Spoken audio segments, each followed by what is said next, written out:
Buenos días familia, qué gusto compartir con ustedes este segundo día de ayuno. El ayuno, esta disciplina espiritual que como dice Isaías 58:11, el Señor los guiará continuamente. Les dará agua cuando tengan sed y restaurará sus fuerzas. Serán como un huerto bien regado, como un manantial que nunca se seca. Esta es una de las promesas del verdadero ayuno. Entonces, si de pronto nos sentimos perdidos en algún área de nuestra vida, si nos sentimos sedientos, si nos sentimos sin fuerzas, o de pronto nos sentimos en ruinas, el ayuno es para usted, el ayuno es para mí, que yo creo que todos alguna de esas le pegamos, ¿verdad? Indudablemente, dice el versículo 12, algunos de ustedes reconstruirán las ruinas desoladas de sus ciudades, entonces serán conocidos como reconstructores de muros y restauradores de casas. Restauradores de casas, me quedo con esa frase.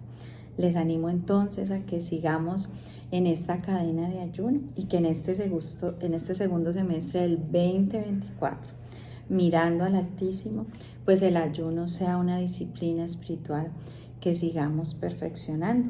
Si queremos, vuelvo y les repito como dice Isaías 58, ser restauradores de casas, restaurador de su casa, restaurador de muchas familias a su alrededor. Si queremos no estar perdidos, sedientos, sin fuerzas, si queremos reconstruir, es el ayuno, esa estrategia espiritual que Dios nos ha regalado en su palabra. Y bueno, en este segundo día de ayuno, yo quisiera que habláramos un poco sobre el perdón. El perdón. Ayer el líder Jimmy nos compartía en su devocional Romanos 8, del 5 al 6, el que se ocupa de las cosas del Espíritu, el que piensa en las cosas del Espíritu, nos hablaba él, ¿cierto? Bueno, las cosas del Espíritu tiene que ver entre muchas con el perdón, ¿sí? Indudablemente el perdón hace parte de esas disciplinas espirituales, en las que nosotros nos tenemos que ocupar. Y bueno, indudablemente, como dice entonces Romanos 8, cuando nos ocupamos de las cosas del Espíritu, como el perdón, ¿cuál es la promesa? Bueno, que nuestra naturaleza pecaminosa no nos va a controlar, sino por el contrario, el Espíritu de Dios. Entonces, recuerde que perdonar hace parte de aquellas cosas del Espíritu en las que usted se tiene que ocupar para que la naturaleza pecaminosa no lo controle, aquella naturaleza que heredamos todos los seres humanos de Adán. Y bueno, yo quisiera en este día hablarles de cómo pedir perdón. ¿Sí? Uno tiene que saber pedir perdón porque a veces pedimos perdón y terminamos más enredados de lo que empezamos. Y quisiera que utilizáramos la parábola del hijo pródigo para precisar algunos puntos de qué tenemos que tener en cuenta para pedir perdón. La Biblia misma nos enseña, porque de pronto pedir perdón para usted puede significar algo por sus experiencias de vida, o para mí otras, ¿cierto? Para su cónyuge otras. Pero no se trata de aplicar la del uno o la del otro. Se trata de que la misma Biblia nos enseñe. Y vamos entonces a Lucas a recordar un poquito esa hermosa parábola del hijo pródigo que se llama en algunas de las traducciones. Y tenemos entonces en Lucas 15, les voy a leer a partir del versículo 11. Para ilustrar mejor esta enseñanza, Jesús les contó la siguiente historia. Un hombre tenía 2 hijos. El hijo menor le dijo al padre: quiero la parte de mi herencia ahora. antes de que mueras. Entonces el padre accedió a dividir sus bienes entre sus 2 hijos. Pocos días después, el hijo menor empacó sus pertenencias y se mudó a una tierra distante, donde derrochó todo su dinero en una vida desenfrenada. Al mismo tiempo que se le acabó el dinero, hubo una gran hambruna en todo el país y él comenzó a morirse de hambre. Convenció a un agricultor local de que lo contratara y el hombre lo envió al campo para que diera de comer a sus cerdos. El joven llegó a tener tanta hambre que hasta las algarrobas con las que alimentaba a los cerdos le parecían buenas para comer, pero nadie le dio nada. Cuando finalmente entró en razón, se dijo a sí mismo: en casa hasta los jornaleros tienen comida de sobra, y aquí estoy yo muriéndome de hambre. Volveré a la casa de mi padre y le diré: Padre, he pecado contra el cielo y contra ti, ya no soy digno de que me llamen tu hijo. Te ruego que me contrates como jornalero. Entonces regresó a la casa de su padre y cuando todavía estaba lejos, su padre lo vio llegar. Lleno de amor y de compasión, corrió hacia su hijo, lo abrazó y lo besó. Su hijo le dijo: Padre, he pecado contra el cielo y contra ti, y ya no soy digno de que me llamen tu hijo. Sin embargo, el padre dijo a los sirvientes: rápido, traigan la mejor túnica que haya en la casa y vístanlo. Consigan un anillo para su dedo y sandalias para sus pies. Maten el ternero que hemos engordado. Tenemos que celebrar con un banquete, porque este hijo mío estaba muerto y ahora ha vuelto a la vida. Estaba perdido y ahora ha sido encontrado. Entonces comenzó la fiesta. Bueno, vamos a dejar la lectura hasta ahí y vamos a meditar en lo siguiente. La Biblia nos dice que este personaje entró en razón, ¿sí? Nos dice la Biblia que estaba muerto y que fue ahora encontrado. Nos habla de una persona que vivió el proceso de pedir perdón correctamente, ¿sí?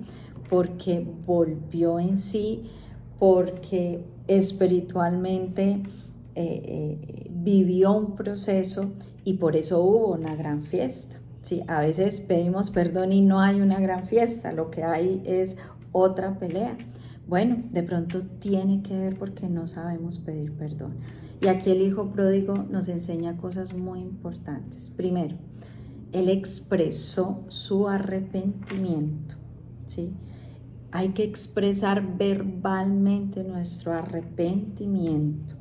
No se trata de que no, él sabe, ella sabe, no voy a darle un abracito, no, mañana amanezco de mejor actitud y hacemos de cuenta que aquí no pasó nada, no.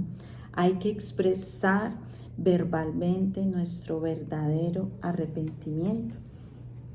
¿Qué más nos muestra este personaje? Él asumió su responsabilidad, ¿sí? Él no empezó que es que llegó una hambruna y no me funcionaron las cosas, hice unos malos negocios, es que tu papá era muy cansón, me ponían muchas cosas. No, él no se justificó. Él asumió su responsabilidad y su responsabilidad primero con el cielo. He pecado contra el cielo y contra ti. Uno pide perdón de esa manera. Uno, para pedir perdón, primero se pone en paz con Dios.